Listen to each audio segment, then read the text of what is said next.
Hello everyone, आप सभी का अपने YouTube चैनल लर्न विद प्रीति पर स्वागत है। दोस्तों, जैसा कि आप सभी को पता है कि हम अपने चैनल पे आपके लिए डेली न्यू करंट अफेयर की वीडियो लेकर आते रहते हैं। फ्रेंड्स, अगर आपको हमारी वीडियोस पसंद आती है और आप ऐसे ही और वीडियोस को देखना चाहते हैं तो प्लीज हमारी वीडियोस को लाइक और चैनल को सब्सक्राइब करना ना भूलें। तो चलिए शुरू करते हैं। भारत और किस देश के बीच विदेश कार्यालय परामर्श का 5वां दौर जुलाई 2022 में आयोजित किया गया है? तो इसका आंसर है फिजी में। भारत और फिजी देश के बीच विदेश कार्यालय परामर्श का 5वां दौर फिजी की राजधानी सुआ में आयोजित किया गया है। इसमें भारतीय पक्ष का नेतृत्व विदेश मंत्रालय में सचिव सौरभ कुमार ने किया है और फिजी पक्ष का नेतृत्व फिजी के प्रधानमंत्री और विदेश मामलों के मंत्रालय के कार्यालय में स्थायी सचिव योगेश करण ने किया है। और यह भारत और फिजी के बीच विदेश कार्यालय परामर्श का 5वां दौर है, जो कि 18 जुलाई 2022 को सुआ में आयोजित किया गया है। इस परामर्श का अगला दौर नई दिल्ली में आयोजित किया जाएगा। अगला क्वेश्चन है, हाल ही में जुलाई 2022 में किसने यूपीएससी के सदस्य के रूप में पद और गोपनीयता की शपथ ली है? तो इसका आंसर है राज शुक्ला ने। राज शुक्ला ने हाल ही में यूपीएससी के सदस्य के रूप में पद और गोपनीयता की शपथ ली है। लेफ्टिनेंट जनरल राज शुक्ला ने 18 जुलाई को यूपीएससी के सदस्य के रूप में शपथ ग्रहण की है और राज शुक्ला ने काउंटर एजेंसी ऑपरेशंस में एक इन्फेंट्री ब्रिगेड कश्मीर घाटी में नियंत्रण रेखा के साथ बारामूला डिवीजन और पश्चिमी सीमाओं के साथ एक पिवट कोर की कमान संभाली है और इन्हें गणतंत्र दिवस 2021 में परम विशिष्ट सेवा पदक से भी सम्मानित किया गया है। इसके साथ साथ राज शुक्ला ने लगभग 70 लेख लिखे हैं और प्रकाशित हैं और उन्होंने भारत और विदेशों में 180 से अधिक वार्ता सेमिनारों में भी भाग लिया है। यूपीएससी के अध्यक्ष हैं मनोज सोनी और यूपीएससी की स्थापना हुई 1 अक्टूबर 1926 को।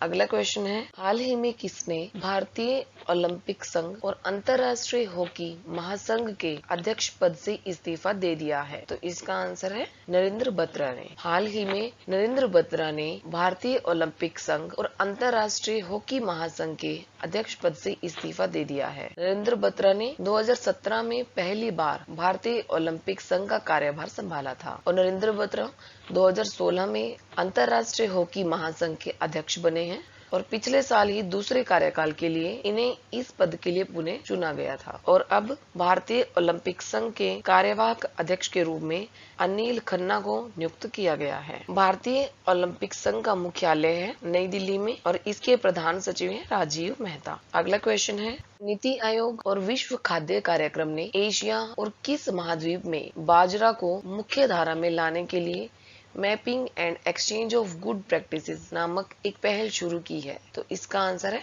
अफ्रीका ने। एशिया और अफ्रीका महाद्वीप ने बाजरा को मुख्य धारा के रूप में लाने के लिए एक नई पहल की शुरुआत की है, जिसे नाम दिया गया है mapping and exchange of good practices. दोनों भारत और विदेशों में बाजरे के उत्पादन और खपत को बढ़ाने के लिए अच्छी प्रथाओं का एक संग्रह तैयार करेंगे और इस कार्यक्रम का उद्घाटन नीति आयोग के उपाध्यक्ष सुमन बेरी ने किया है। नीति आयोग का गठन हुआ था 1 जनवरी 2015 को और नीति आयोग का मुख्यालय है नई दिल्ली में। अगला क्वेश्चन है, हाल ही में नेशनल स्टॉक एक्सचेंज के प्रबंध निदेशक और सीईओ के रूप में किसे नियुक्त किया गया है? तो इसका आंसर है आशीष कुमार चौहान को। आशीष कुमार चौहान को हाल ही में नेशनल स्टॉक एक्सचेंज के प्रबंध निदेशक और सीईओ के रूप में नियुक्त किया गया है। आशीष कुमार चौहान विक्रम लिमिये का स्थान लेंगे, जिनका 5 साल का कार्यकाल 16 जुलाई 2022 को समाप्त हो गया है। अब बात करते हैं नेशनल स्टॉक एक्सचेंज की। तो इसकी स्थापना हुई 1992 में और नेशनल स्टॉक एक्सचेंज का मुख्यालय है मुंबई महाराष्ट्र में और नेशनल स्टॉक एक्सचेंज के अध्यक्ष हैं गिरीश चंद्र चतुर्वेदी। और अभी हाल ही में आशीष कुमार चौहान को नया प्रबंध निदेशक और सीईओ नियुक्त किया गया है। अगला क्वेश्चन है, वन कार्ड हाल ही में $100 मिलियन के निवेश के बाद भारत का कौन सा यूनिकॉर्न बन गया है? तो इसका आंसर है 104वां। वन कार्ड हाल ही में $100 मिलियन के निवेश के बाद भारत का 104वां यूनिकॉर्न बन गया है। भारत ने 2022 में अब तक 20 से अधिक वित्तीय यूनिकॉर्न बनाए हैं, जिनमें वन कार्ड, यूबी, ओपन ऑक्सीजो आदि शामिल हैं। वन कार्ड एक mobile first credit card company ने टेमासेक द्वारा समर्थित फंडिंग के सीरीज डी राउंड में $100 मिलियन जुटाए, जिस कारण वह भारत में 104वां यूनिकॉर्न बन गया है। अगला क्वेश्चन है, कितनी पीटर्सबर्ग जलवायु वार्ता 18 जुलाई 2022 को बर्लिन में शुरू हुई है? तो इसका आंसर है 13वीं पीटर्सबर्ग जलवायु वार्ता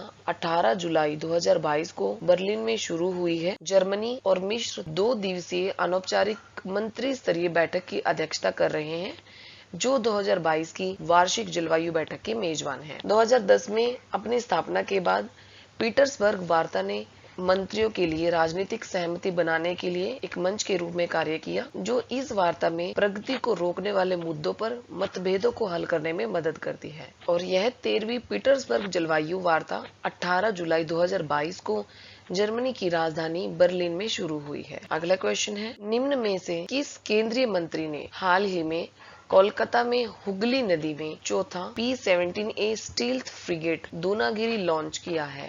तो इसका आंसर है राजनाथ सिंह ने। हाल ही में केंद्रीय मंत्री ने कोलकाता में हुगली नदी में चौथा P-17A stealth frigate Dunagiri launch किया है। Project 17A frigate garden Reach Shipbuilders Limited द्वारा निर्मित किया गया है और P-17A प्रोजेक्ट के पहले 2 जहाजों को Mazagon Dock Shipbuilders Limited और Garden Reach Shipbuilders Limited द्वारा 2019 और 2020 में लॉन्च किया गया था और तीसरा जहाज उदयगिरी इसी साल की शुरुआत में 17 मई 2022 को MDL में लॉन्च किया गया है और यह चौथा जहाज P-17A 15 जुलाई को कोलकाता में हुगली नदी में राजनाथ सिंह द्वारा लॉन्च किया गया है और इस जहाज का नाम उत्तराखंड में एक पर्वत सीरीज के नाम पर रखा गया है।